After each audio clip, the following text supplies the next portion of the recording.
मरहबा collection mall, readymade कपड़ों का भरपूर खजाना। Jeans pant, T shirt, cargo pant, night pant, बच्चे और बच्चियों के लिए अच्छे खूबसूरत और उम्दा ड्रेस। पता याद रखें, जमुर हाई स्कूल मेन रोड, जैतून हजीन मस्जिद के पास, मालदा चौक।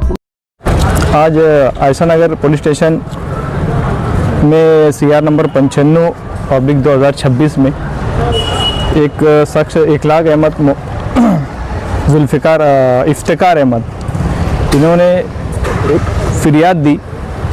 फ़रियाद आरोपी के ख़िलाफ़ अब्दुल रहमान अहमद ताबानी, इस शख्स के ख़िलाफ़ में फ़रियाद दी। फ़रियाद में इस तरीके की फ़रियाद थी कि ये जो अब आरोपी है अब्दुल रहमान ताबानी, इन्होंने किसी ग्रुप के ऊपर दो फ़िरक़े के ख़िलाफ़ में, जो दो फ़िरक़े हैं सुन्नी और देवबंदी, इनको भड़काने के लिए कुछ मैसेजेस इन्होंने वायरल किया था, जिसके वजह से समाज के अंदर जो माहौल है वो ख़राब हुआ। जो शांतता थी वो थोड़ी सी वहाँ पर जो है ना इत्तेफाकी, जिसकी वजह से पैदा हुई। इसके लिए उनके ख़िलाफ़ में जो कलम है 196 एक के तहत इनके ख़िलाफ़ में आयशा नगर पुलिस स्टेशन में गुना दाखिल किया गया। गुना दाखिल करने के बाद में कोर्ट में उन्हें हाजिर किया गया। पुलिस ने उसके ऊपर 5 दिन का पुलिस कस्टडी रिमांड मांगी थी, जिसके तहत हमने मूल फ़रियादी मतलब ओरिजिनल कंप्लेनेंट की तरफ से वकील पत्र दाखिल करते हुए कोर्ट को बताया कि इस शख्स ने इस तरीके के जो सुन्नी देवबंदी फ़िरक़े के ख़िलाफ़ में मैसेज वायरल किया है, इनके ख़िलाफ़ में ऐसे गुने इसके पहले भी दाखिल है और उनके ख़िलाफ़ में कई NC भी दाखिल है।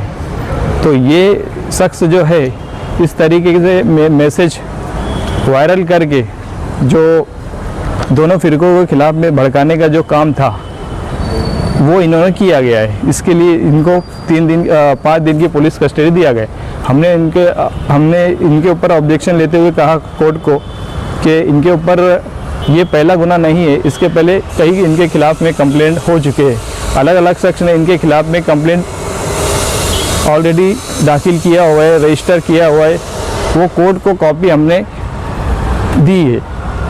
वो सब कोर्ट ने पिछला रिकॉर्ड और आज का जो केस की नवैयत थी वो सब चीज़ों को सुनते हुए कोर्ट ने उनको 3 दिन की PC में रखने का आदेश दिया है, ऑर्डर दिया है।